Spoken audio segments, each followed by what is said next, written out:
Hey,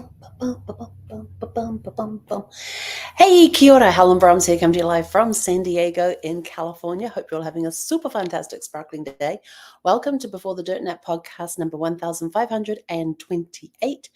Survive day 3. Yes. Parents come home tomorrow. We're doing awesome.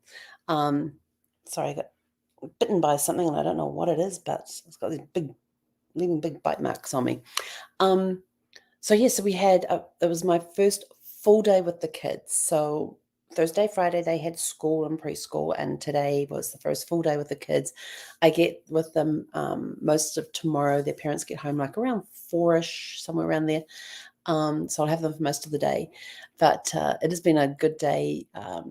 We got up, got them fed breakfast. They had playtime this morning. Then we had to go, the middle one, the 5-year-old, had his soccer game on today, so which was really cool because I wanted to go see him play soccer. I'd seen him on the videos and things, and so we went to watch him play soccer and stuff. And unfortunately, it wasn't a good game for him. There was a couple of times where he got hit on the head once. He was kind of deliberately tripped by another kid, and they ended up whacking their heads together. And so we brought him out for the game for a bit so he could sit, recover. And then later on, he went back in again, and he'd been in maybe about 10 minutes. No, 5 minutes, about 5 minutes, because the game's only like 30 minutes long. He'd been in for like 5 minutes, and he had the ball and he got tackled by another kid, and the other kid's head connected with his ear. So he was out for a little bit again after that. But he did get back in there and play again too. So I was very proud of him for getting back up, even though I'd been knocked down twice, getting back up and getting back in there and playing again. He did score 1 goal, which was good. The other team absolutely just destroyed my grandson's team. There was just like the goals. I don't even know if anybody was keeping score or not, but the other team seemed to score an awful lot of goals compared to my grandson's team. But it was a good day out. It was hot. It was hot. It was like 94 degrees out there, and we had no shade. So we're standing out there in the sun with no shade. It probably got a bit of a tan going, as you can see. Oh, I actually got burnt today. Oh, I haven't seen that. Yeah, look at that. So I did get a little tan today.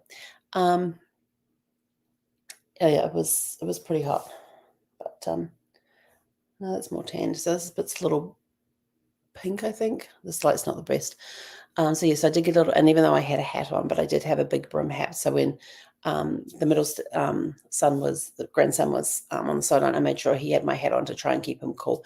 And then somebody gave me a bag that had a block of ice in it. So they get these baggies and they fill them full of water, and then they just freeze them. And so they brought one of those over for my grandson. So I was able to put that on his head, on the back of his neck, just to cool him down, and then use it again when he got out. Once we came home, it was lunch. Youngest went down for a nap. He does like about a 3 to 4 hour nap in the afternoon. And then the other two, I just let them play on their tablets that they have. And they sat quietly. And like I said, it's quiet time. And I did do some work. I suddenly realized that today was Saturday and I was supposed to put a newsletter out. My weekly newsletter goes out on Friday, and I totally forgot. Totally forgot. So I did some work on that. I'm going to do some work on it again tomorrow morning before I take the oldest one to a birthday party. I don't know how my daughter-in-law does this. She is awesome.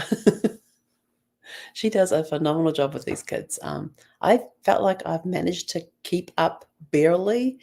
Totally exhausted, but I have to say my heart and soul is just overflowing with love and gratitude for these 3 kids. And even when they're not being cooperative and things get a little heated, I still love them. It's not stopping it at all. But feeling so much love and gratitude, and the fact that I've been able to do this has been awesome. To be able to come and spend these days with them, so their mum and dad could get a weekend away for a family wedding, and so that was pretty cool to be able to do that. So I've thoroughly enjoyed my 3 days so far, and I got most of today, most of tomorrow. So parents will be home by dinner time, and it's going to be chaotic when they come home. Oh my gosh, it is going to be chaotic. Anyway, but I have to say, having grandkids is such a huge blessing. one that I am extremely grateful for. And there has been times over the last 4 days that I've um, almost broken down because Brad's missing out on all of this. This was one of his biggest regrets. At the time, he only had the one grandson. Now he has 5 grandchildren. And his biggest regret was he would never get to see his grandchildren grow up. But I know he's watching I know that his spirit is with us and surrounding us. But to physically have him here and interacting with his grandkids would be so awesome. And I get to do that on his behalf. So I'm truly blessed and very grateful for that opportunity to do that. And just at least they're such great kids. They are great kids and they play together so well. Yes, they annoy the crap out of each other at times as well. But what siblings don't? I used to annoy, my brothers and I used to annoy the crap out of each other when we were growing up. We probably still do these days anyway, but um, it's just part of growing up, part of being a sibling is, being there for the good times, the bad times. And but yeah, it's been awesome. And so what I did is that because it was like around 4:45, and I thought, I'm going to give them dinner at 5 o'clock, around 5 o'clock, because I could hear Cohen moving around upstairs, the youngest one. And so I thought, well, I will give them dinner. And I thought, and I suddenly thought, well, if I give them dinner and I get them to have their shower straight after dinner, we could actually have time to watch a movie before they go to bed. And so they were playing on the playroom. So I went and I said to them, I says, okay, here's Grandma's plan. And then I says, we're going to have dinner now. I'm going to go get dinner ready. And then after dinner, it's everybody upstairs to the showers. And then if you get done really quick, we can all come down here and watch a movie together. And so we ended up watching Cars 2, which is one of my favorite. I've seen all 3 Cars movies, but that one is my favorite one because one, it's got Michael Caine in it, who's playing the spy. And when you look at the car and all the gadgets and what they do and everything else, there's a lot of James Bond influence in those scenes with Michael Caine's character, Finn McMissile. And they Mater gets roped in with the spies as well and has his own big adventure. So it's really cool. I love that one. So we watched Cars 2 and it finished just before 8 o'clock. And I was texting my mum like 10 minutes ago and I said, kids are already in bed.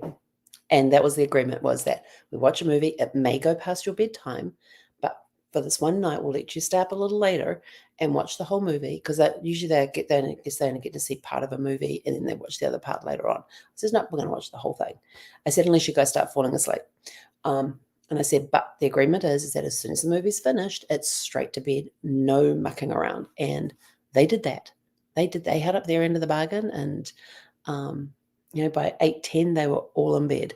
And I'm not hearing a lot of noise, so they're pretty tight because they were out in the hot sun today, running around like kids do, and it's been a really, really good day. So very blessed, very grateful, and very thankful for today, and looking forward to what tomorrow brings. But yes, I got a newsletter I have to work on in the morning. It's almost complete. It's almost finished. I just got a couple of articles that I need to write and put in there. But survived day 3. Now I just have to get through tomorrow till the parents come home. And then Monday, I'm on the road early to head back to Arizona. And I am hoping, I have a lot of protein snacks in my cooler. So I'm just hoping that I have a feeling I'm going to be munching a lot on the way home and taking a lot of breaks on the way home. But I do tend to sleep very well, but the extra energy you're exerting with the kids, you're trying to keep track of the kids. What are they doing? Who's annoying who? You're trying to sort out when you're trying to sort out what's happening and things like that. And but I have totally and utterly enjoyed these last 3 days, and I'm going to enjoy my time tomorrow. And I'm probably going to want to sleep for a week when I get home. It has been exhausting, but it has been so, I feel like the richest grandmother in the world right now, just with the love and the gratitude that I'm feeling with my grandkids. So and that's the important thing. That's what gives you your riches. Yes, people will say, yeah, but you got to have the money and do that. Not necessarily. If you've got a lot of love going along in the family and everything else, and you've got a really good family base, and it's that family connection and everything else, um, you could be the richest person in the world just based on the fact that you have. Um, you may not have much as far as material stuff goes, as far as money goes, but if you have the love of a good family and a good family base, and that, um, it supersedes all riches that there are out there. And I know people are going to come back with all their arguments and things like that, but right now I feel like the richest grandmother in the world. So without further ado, I'm out of here. I got to go get something to eat. My stomach's growling at me. Surprised you guys haven't heard it yet. So I'm going to go have something to eat, and I will not be long before I go to bed. Try and get some sleep before we start all over again tomorrow. But it's anyway, go out and have a super fantastic sparkling evening, and I will catch up with you guys tomorrow evening, sometime between 6 and 8 p.m. That's all I can give you. If parents take over bedtime routines and everything else, it'll probably be closer to 6.